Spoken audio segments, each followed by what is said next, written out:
Gypsy In My Soul is actually the second show, a cabaret theatrical experience, my hybrid theater cabaret, that I've done. I opened this a few years ago in London as my out-of-town tryout. The first time I put a show together that opened in New York, 2001, was called My Musical Comedy Life, and it was based on a theatrical show that I had just put together with Christopher Durang adapting some of the text, and that was a 2-hour full theatrical piece. To do it on my own after we lost money from Wall Street after 2001, 9/11, I went, I've got to do this. This is really good material. I really love it. And I had an opportunity to do that first show, and it was really terrific experience. And I did it all over the country. I went back to London with it. And this one, Gypsy In My Soul, it's a few years later, and so I have a different perspective. So it is about being a gypsy. I mean, I've been dancing my whole life.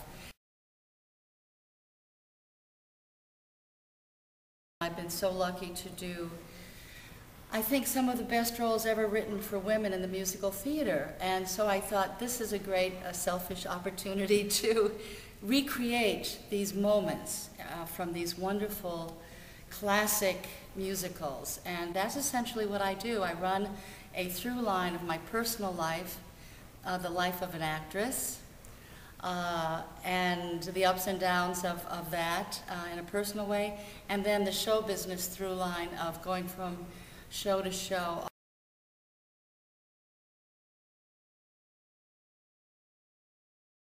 Well, I didn't think he was asking me. I thought he was asking me to audition, and he was really asking me to do the role. And so I was so just taken by, hearing his voice on the phone that I just wasn't thinking. I couldn't hear, really. I loved him. He was my first choreographer in New York when I was a kid. Really, I was 16. And How to Succeed in Business Without Really Trying.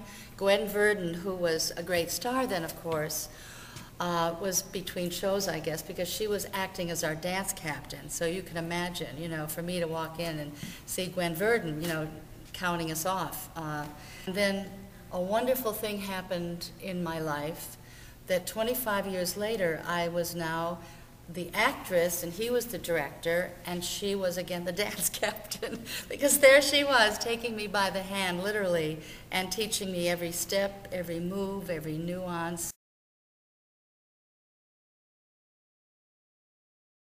Talk about being exhausted. I was exhausted, but we had, because we went through this long workshop into opening, and hardly catching our breath. I was lucky, I felt, to just have a job, so I never took it for granted. I've traveled all over, and generations later, these kids from all over the world recognize, if they don't know me or they don't remember my name, they recognize the show.